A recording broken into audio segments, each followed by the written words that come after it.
Hey everybody, it's Jason from the Texas Gun Vault, and once again, it is Sunday, and that means it's time for the Texas Gun Vault Poll Question of the Week, a weekly vlog that I put out where I ask you, as my viewers and subscribers, about something that deals with guns, gun culture, politics, current events, the news, or something fun like EDC that I want to get your thoughts and opinions on. And this week's question is about coming up with solutions. Solutions specifically to how to fight back against gun control, and more specifically, the politicians and the municipalities that are constantly pushing for these measures.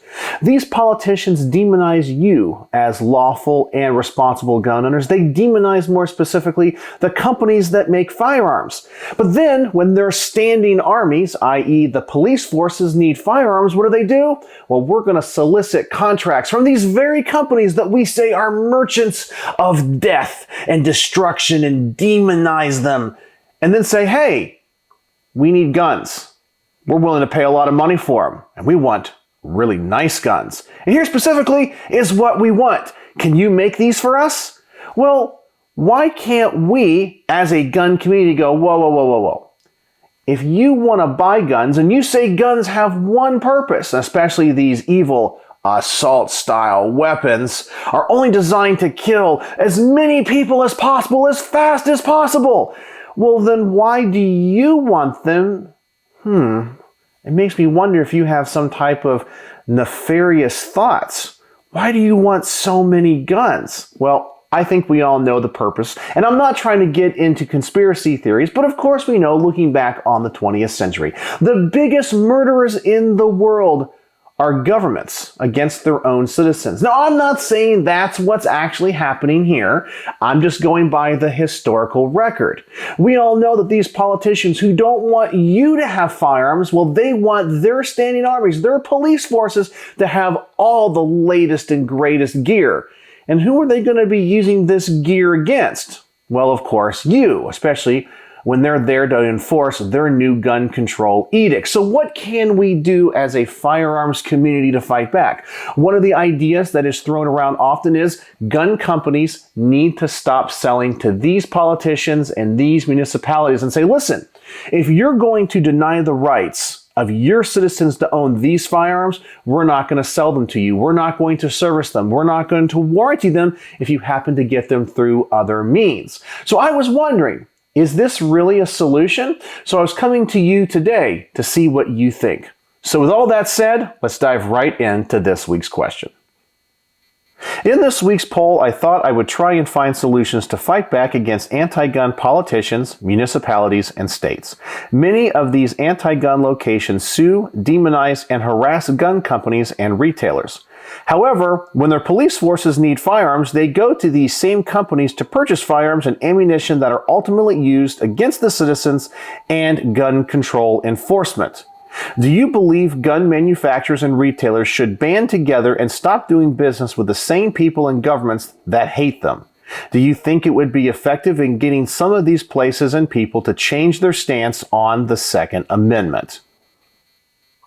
I do have to say, I personally believe this is kind of an inventive idea.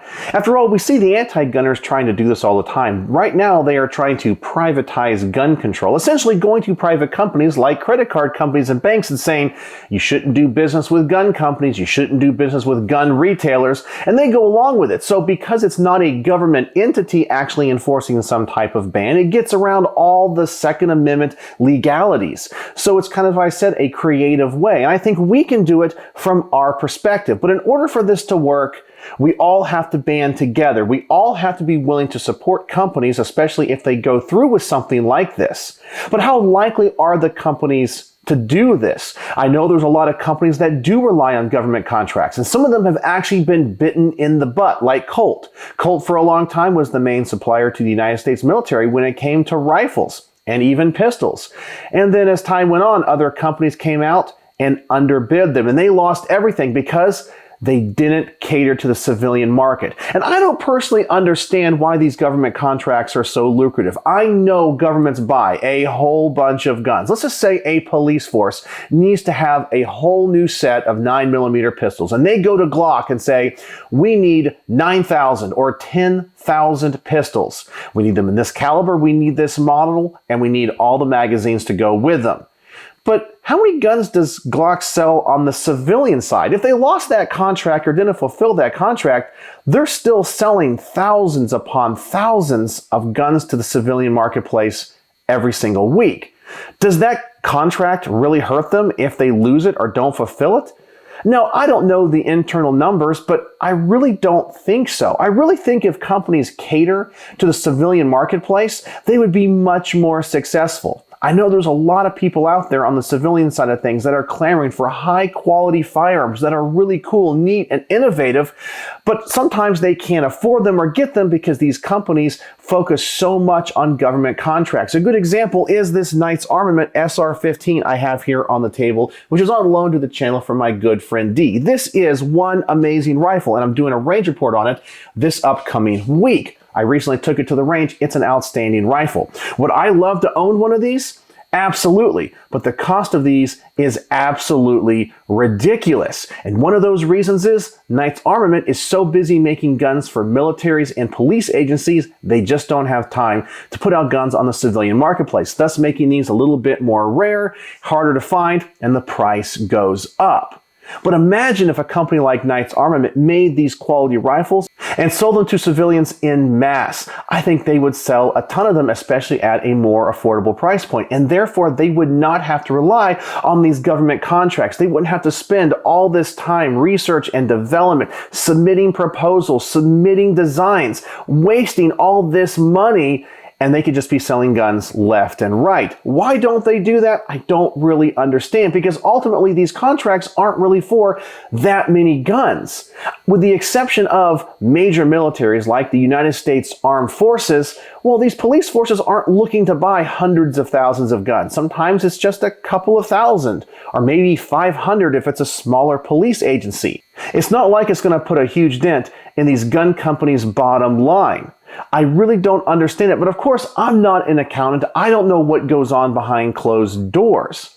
But then there's another question. If these gun companies that are willing to be demonized sell to these municipalities and politicians that hate them, what's the end game? Is it truly all about money? As you guys know, I'm a professional musician, and one of the things I've been doing for the past 10 years is I've been playing in a lot of party bands and cover bands. There's a big market for those for weddings and private venues.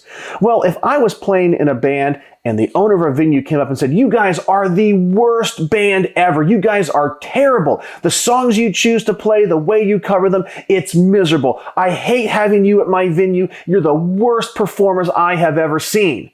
Oh, by the way, we have a wedding that's booking our venue next week. Are you guys available? We're going to need DJs and lights and all the horns for the band. We're going to need singers and MCs. Can you guys cover this contract?"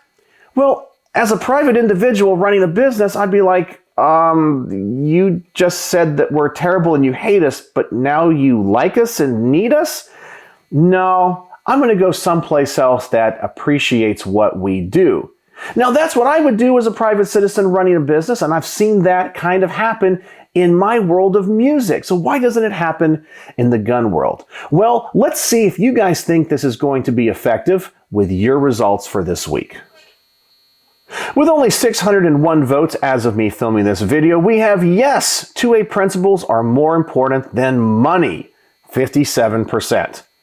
Yes, but it will be ineffective. Some will still sell to them, 27%. No, gun companies still need contracts to stay in business, 12%. No, the government needs a supply of guns to keep law and order, 2%. And something else, explain in the comments. And the results of the poll really don't surprise me, as I know many of you guys are very pro-gun and really want to have a unified front in fighting back against all of these anti-gun politicians and municipalities. So let's go through each one of these. I'll give you guys my personal thoughts. And so first off, we have yes, 2A principles are more important than money. Now, I will tell you, if a high-quality gun company finally starts coming out and saying, we're not going to sell to states like New York or California. Now, I'm not saying the citizens there, but the governments, the police agencies, or the state police forces, or the investigative services, I'd be like, you know, I need to buy more guns from this particular company. They're true patriots, and they're trying to fight the anti-gun politicians and fight these egregious laws. I'd be on board with that. And I know they could use that as a great marketing gimmick as well. After all, if one of these companies, especially a high-end company, or one that makes a lot of guns, like Glock, would come out and say, we're not selling to California, I guarantee you they'd sell a ton more pistols to the rest of the country. People would want to go out and buy Glocks because they're on our side. They're not selling to organizations and municipalities that are going to come and attack us potentially in the future. After all, as I mentioned in the opening of this video, if these guns are only designed to kill as many people as possible, well, why are you selling them to the government that could only turn them on us? Are they really thinking about taking out as many of us as possible and want that power? It just makes you think. It's a lot of doublespeak from politicians. They sure want these guns, but don't want you to have them. Just ask yourself, why is that? And then we have, yes, but it will be ineffective. Some will still sell to them. And that's just the nature of capitalism. Yeah, you're always going to have those companies that's going to say, well, you know what? I care more about money than anything else. I'll sell to these governments. And we can't stop that. You know, you're going to have retailers and distributors that will also sell. Even if these gun companies will not sell directly to these states and municipalities, there's always going to be a way for them to get it. So will it be effective? I think in some ways it will, because they're going to have to be spending more money for these firearms, and when they need them fixed, well, these companies won't warranty them. You know, it's kind of like if Barrett, and which, by the way, is a company that I know has stopped selling firearms to states like California where they banned 50 cal rifles.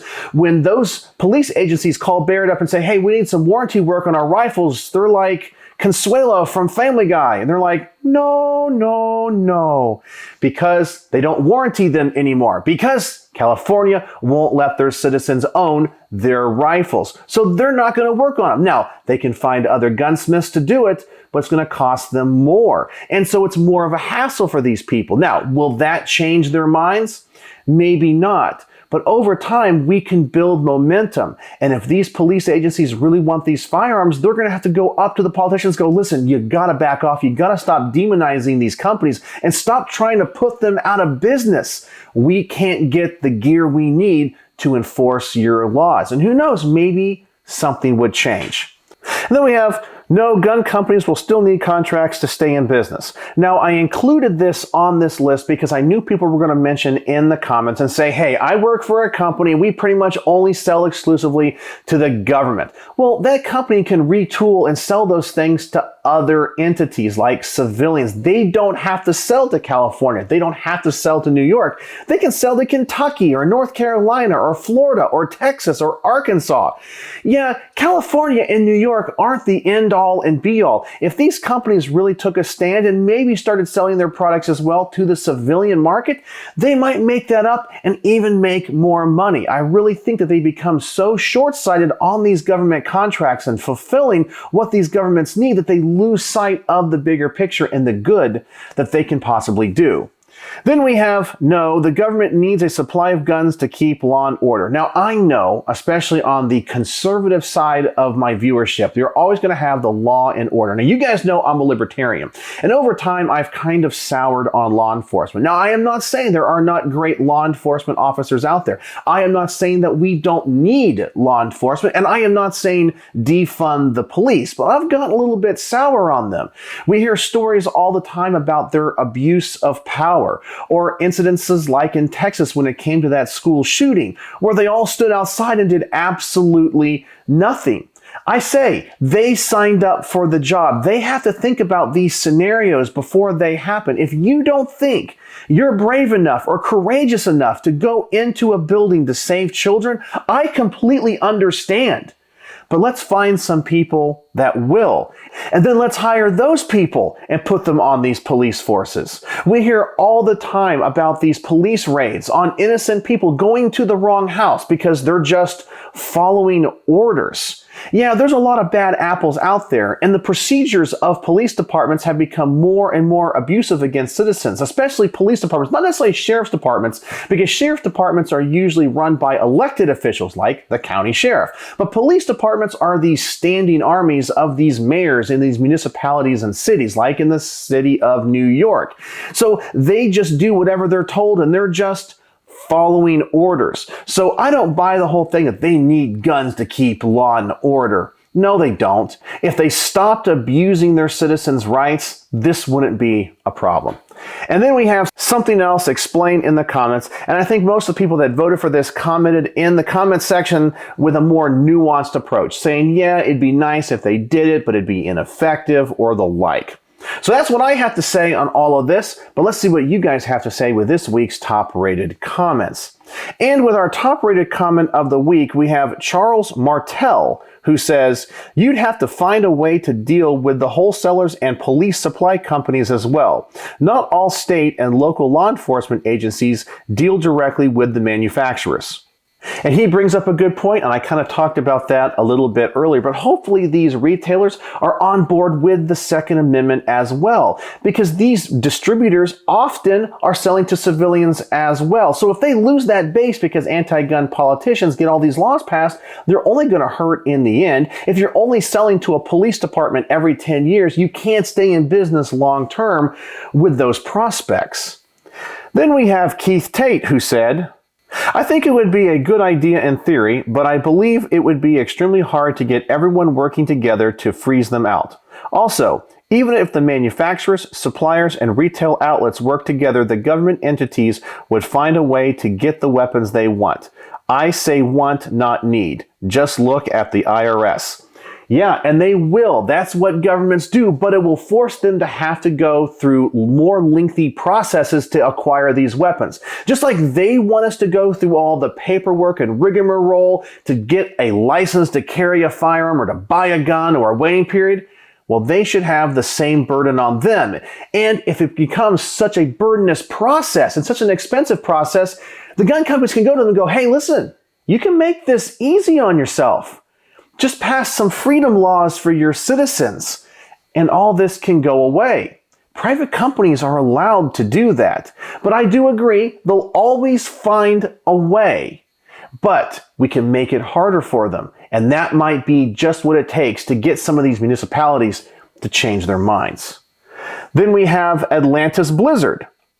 The straightforward answer is yes. They should do everything possible to support the Second Amendment. Unfortunately, 1, the majority of manufacturers are large companies and profit comes before all else. And 2, without government contracts, a lot of these companies wouldn't even exist. As much as us true enthusiasts love firearms produced by HK, B&T, and Knights Armament, their bread and butter are defense contracts, and these companies likely wouldn't exist without said contracts. It's a double-edged sword.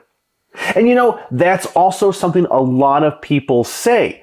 But when these politicians demonize these exact companies, they want them to be sued into existence forever. Well, they can't stay in business. So if they continually support these politicians and these states and these governments who are like, we're going to pass laws where if somebody uses your weapon, well, they can sue you into oblivion. Oh, you marketed it wrong. We're going to sue you and put you out of business. Well, what logic is that? If you're doing business with an organization or people that want to put you out of business, it makes absolutely no sense. It's a dangerous predicament to be in because these people do want you out of business, but yet they want your product. And they're totally willing to make it so hard for you to do business when it comes to compliance and the ATF, and then all the legal ramifications of selling weapons, even if they're sold to responsible citizens, that you can be sued literally for millions and hundreds of millions of dollars. It makes no sense. And then to go back to them and support them, I think it's not a double-edged sword. It really doesn't lean that much in that supporting these municipalities and these anti-gun politicians is really honestly that profitable in the end because they can shut you down with the stroke of a pen or an executive order or just passing one law. Then we have Brian Edgett, who says, Barrett vetoed all warranty on his rifles that were sold to California when they did the 50 cal ban. What a lot of people don't know is some of the bigger manufacturers have more government contracts than civilian sales. Colt for years made more money from the government than you or me. FN, SIG, HK are DoD suppliers. Same for the ammo manufacturers. It would be nice if they could tell those people off. but they may not be able to take a hit like that. Well, Colt did take a hit, as I talked about earlier in the video. They relied so much on government contracts that when they were outbid by other companies, they hadn't been innovating. They hadn't been working on marketing to civilians. They hadn't been building a consumer base. And then when those contracts went away, Colt almost went bankrupt because they didn't focus on the civilian sales. If they would have been fine. Sure, they may have taken a hit, but they wouldn't have been in the financial straits that they would have been in. When these companies work solely with the government so much and become so entrenched in this system, it might be a situation where the governments can just go, well, we don't like this company anymore, or we don't like this particular gun, we're moving away. And that's all that you sell. Now you have nothing because no one's buying your gun and you can't sell to civilians. Once again, that business model makes no sense to me.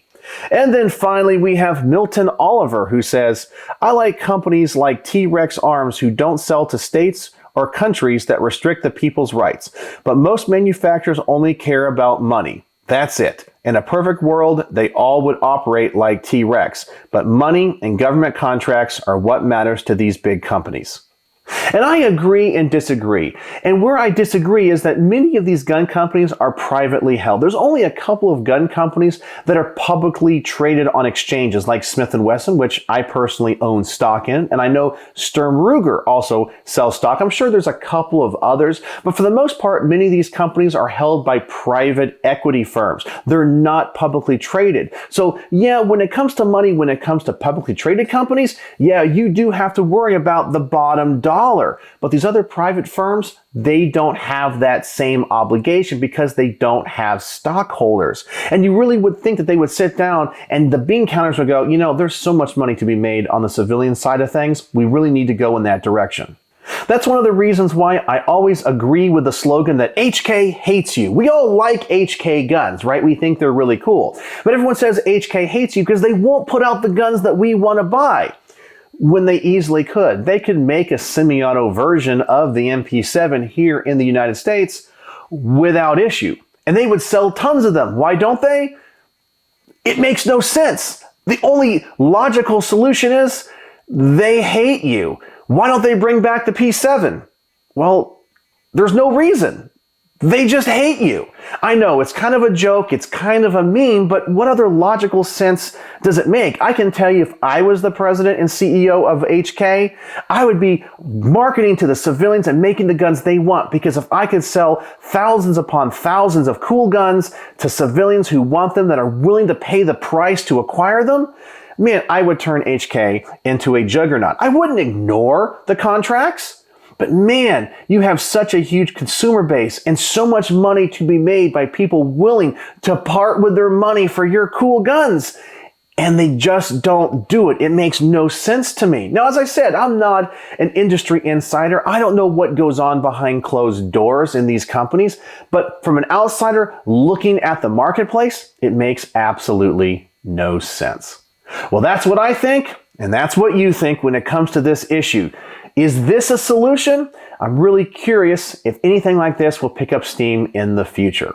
And that's the Texas Gun Vault poll question of the week. If you'd like to participate in next week's poll, please go to the community tab of my YouTube channel. I will also post a link in the description of this video.